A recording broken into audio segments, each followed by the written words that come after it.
জাভেদ করিম। এই নামটা সবাই না জানলেও আজকে আমরা যেই প্ল্যাটফর্ম থেকে টাকা রোজগার করছি, যদি তিনি না থাকতেন তাহলে হয়তো আজকে আমরা এই জায়গায় কখনো পৌঁছাতে পারতাম না। তো চলুন আজকে আপনাদেরকে সেই ব্যক্তির কথাই তুলে ধরছি। ইউটিউব তৈরি করেছিল 3জন ব্যক্তি, আর তাদের মধ্যে এক জনপ্রিয় নাম হলো জাভেদ করিম। জন্ম 28 অক্টোবর 1979 সালে, একজন আমেরিকান সফটওয়্যার ইঞ্জিনিয়ার এবং ইন্টারনেট উদ্যোক্তা। তার মা ছিল জার্মানি আর বাবা ছিল বাংলাদেশি। জাভেদ করিম পেপ্যালের কর্মরত থাকাকালীন স্টিভ চেন এবং চ্যাড হার্লির সঙ্গে পরিচিত হন। তারা 2005 সালে ফেব্রুয়ারিতে ইউটিউব প্রতিষ্ঠা করেন। এই প্ল্যাটফর্মটি প্রথমে একটি ভিডিও শেয়ারিং সাইট হিসেবে তৈরি হয়েছিল, যেখানে ব্যবহারকারীরা সহজে ভিডিও আপলোড, শেয়ার এবং দেখার সুবিধা পেতেন।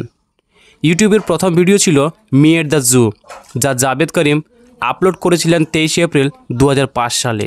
কিভাবে একটি ভিডিও আপলোড করে 354 মিলিয়ন ভিউজ গেইন করেছে এবং তার ভিডিওতে 17 মিলিয়ন লাইক আর 10 মিলিয়ন কমেন্ট ভরে গেছে। পরে 2006 সালে গুগল ইউটিউবকে কিনে নেয় প্রায় $1.65 বিলিয়ন।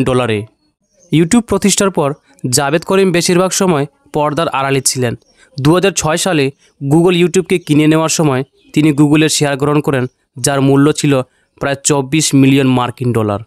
পরে তিনি ওয়াই ভেঞ্চার্স নামে একটি বিনিয়োগ প্রতিষ্ঠান প্রতিষ্ঠা করেন, যা স্টার্টআপগুলিকে সহায়তা প্রদান করে।